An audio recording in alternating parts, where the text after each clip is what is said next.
Sri Aurobindo Mira is my refuge.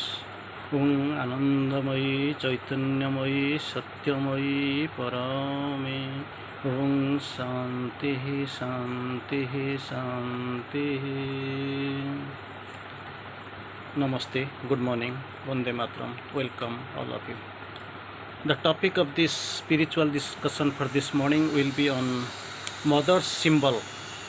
Mother's symbol, her force and colors.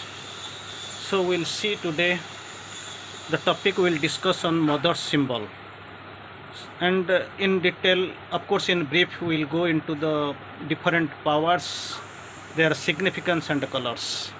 So in brief, we are going to discuss on Mother's symbol. Usually we have seen that the chakra, that circle is there, 1, 4, 12. Of course you will be acquainted with the symbol 1, 4, 2, 12. Centrally one circle is there.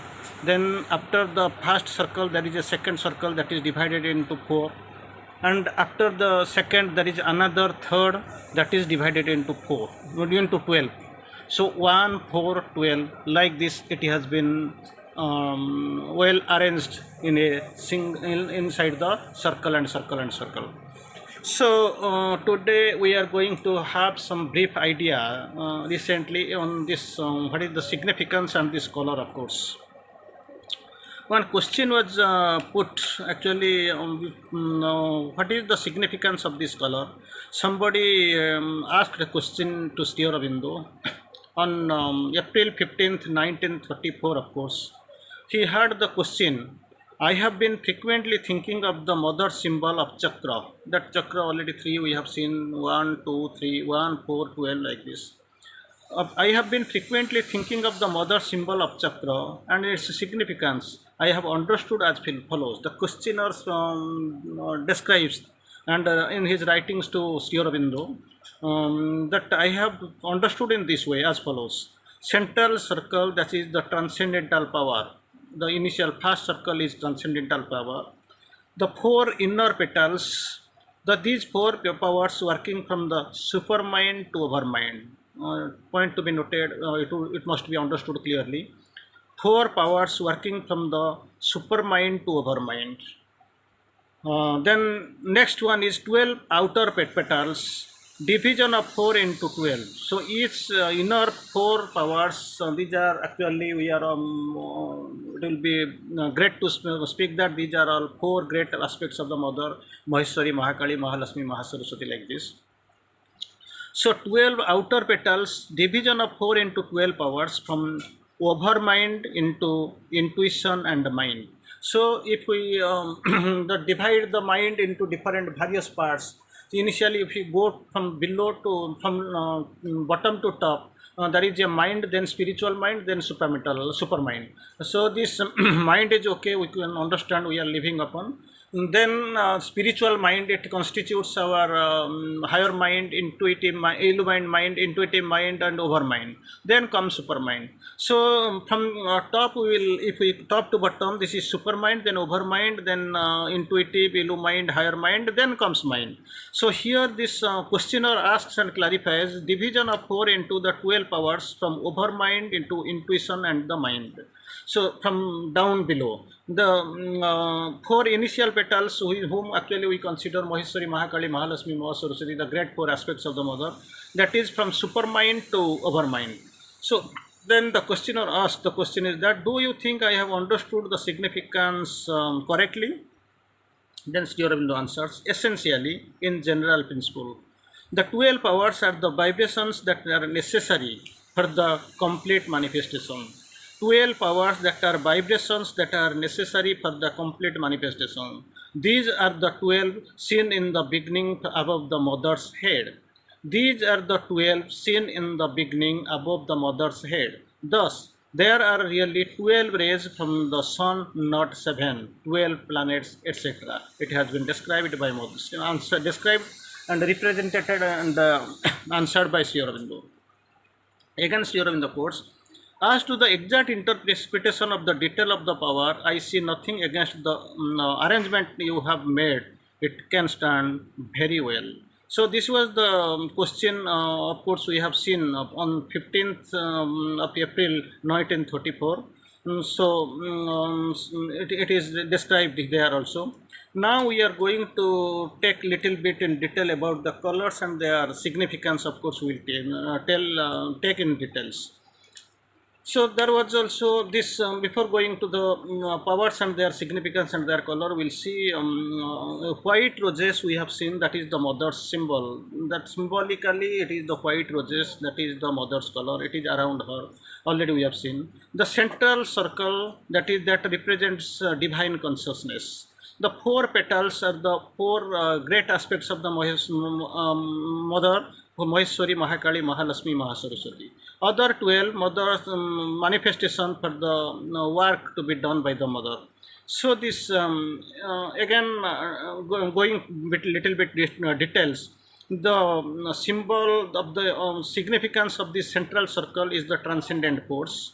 The inner four petals are there. From supermind to overmind, that four powers we have seen. This has been described as and given by Sri Aurobindo. So four great aspects we have seen: Maheshwari, Mahakali, Mahalakshmi, Mahasaraswati. Lakshmi, naturally Maheshwari represents wisdom. Mahakali, it is force, strength, and of course for Mahalakshmi it is harmony and beauty. For Mahasaraswati it is actually perfection and order. So we have seen nothing short of a perfection satisfies her. We have already seen, we have seen. Of course, this is a great description as given by Mother and Sri Aurobindo. So we'll see the colors and the significance little bit from their description. Of course, it is not described in the mother or something, but actually it is there. Different 12 petals, the outer circle which has been described into 12 attributes rather, Bharati Guna, 12 Guna, that attributes it is called like this. So sincerity, the first one, it is light blue in color. So this first color, it is sincerity. First force will represent this color is light blue. Second one is aspiration, that is golden color. So according to the 12 petals, outside petals, so sincerity is the number one, that color is light blue. Aspiration is number two, that is golden yellow. Number three is goodness, that is color comes violet. And number four, that is humility, its color represented by deep green. So the fifth one is receptivity, that college comes as orange. So next one, number 6 is generosity, it is represented by purple color. Number 7 is gratitude, that is light green. Progress, vermilion. And next one is equanimity, that is ultramarine blue. Perseverance, light yellow. Courage, that is red. And finally it is number 12 as peace, that is the color is deep blue. I will quote it again. According to color, the first one is sincerity, it is light blue. Second one is aspiration, golden yellow. Third one is goodness, violet. Fourth one is humility, that is dark green. Fifth one is receptivity, that is orange in color. Sixth one is generosity, purple in color. Seventh, gratitude, light green. Number 8 is progress, that is vermilion. Number 9 is equanimity, ultramarine blue. Then number 10 is perseverance, light yellow. Then it comes courage as number 11, that is red in color. And finally peace, it is deep blue. So out of these four aspects, four attributes rather, and out of these 12 attributes, first eight I will tell you, from starting from sincerity up to progress. Starting from sincerity up to progress: sincerity, aspiration, goodness, humility, receptivity, generosity, gratitude and progress. These 8 are actually it represents attitude towards God. Then last 4 like equanimity, perseverance, courage and peace. These 4 actually this is the attitude towards man. So this is the thus is it represented very clearly. So little bit we'll see there are 12 powers. These are the colors, significance of colors. Now in brief, of course, we'll see what are the 12 powers it is represented by the mother. Number one, as we have discussed, this is sincerity. To be constantly the true flame that burns like an offering. To be constantly the true flame, the flame that is burning like an offering. So this represents sincerity, all sincere prayers are granted, and all that sincerity, that is a good divine virtue. So like a flame that burns like an offering. The second one, symbolically, it represents the power that we are nothing in ourselves. We are nothing in ourselves, that is represented by the second power, that is humility. Number three is gratitude.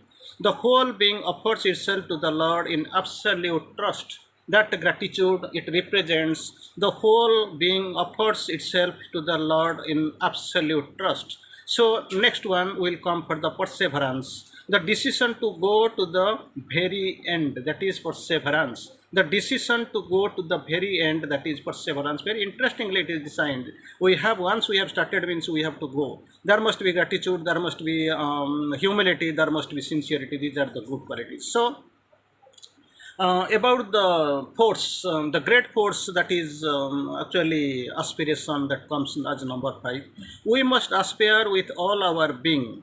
We must aspire with all its being for the manifestation to come soon and complete. So this is the aspiration. Without aspiration, nothing great, nothing true can be achieved. So we must aspire with all our being for the manifestation to come soon and complete. Manifestation to come soon, and the for its completeness, that is the aspiration. So next one is receptivity. We already know the whole being is aware of the divine will and obeys it. Receptivity, we have to accept, to receive it. From the received, it has come the receptivity. The whole being is aware of the divine will and obeys it. Next one coming is the progress. So progress, in many ways we have these are the terms we have discussed in one by one. So it is progress, the will to progress by the urge towards the perfection. Progress means not one or two steps right ahead of us, or to some extent on the vertically or horizontally. That is actually progress, but that is not the uniform, the entire progress. The progress actually, it is concerned with the progress by the urge towards perfection. That is the goal, towards this perfection. Of course, it is a slow process, and the progress is meant to the urge towards the perfection. The next one comes as the courage. So courage, we need spiritually, in spiritualism, courage is the soul of this spiritualism. When we trust in the divine grace, we must have an unfailing courage. So when Mother quotes here, this is the significance, of course. When we trust in the divine grace, we must have unfailing courage. Courage that is actually unfailing. So next one is goodness. Already this goodness, this is a good virtuous aspect, attribute. Good is all that helps the individual and the world towards their divine fullness, not towards their individual achievement or individual gain, whatever is there, but it is towards the in divine fullness. So good is all that helps the divine and the world towards their divine fullness. Next comes number 8, that is generosity. Generosity is a divine virtue, it's a best quality, very good quality. Gives and gives oneself without bargaining. You have to give and give only to the divine, not to any human being or any other else, only to the divine. Then comes the equality. Supreme divine nature is found on equality. Supreme divine nature is founded only, the foundation is only equality. Then comes the last one, that is peace. The divine is the supreme peace. There is no other peace. Peace is there in between us. We have to manifest it. It is concealed. It is in the unmanifested position. So divine is supreme peace. Be with the divine and you will be in peace. So once we are with the divine, the definitely it will be there. We will get the peace. So these are the 12 colors and significance.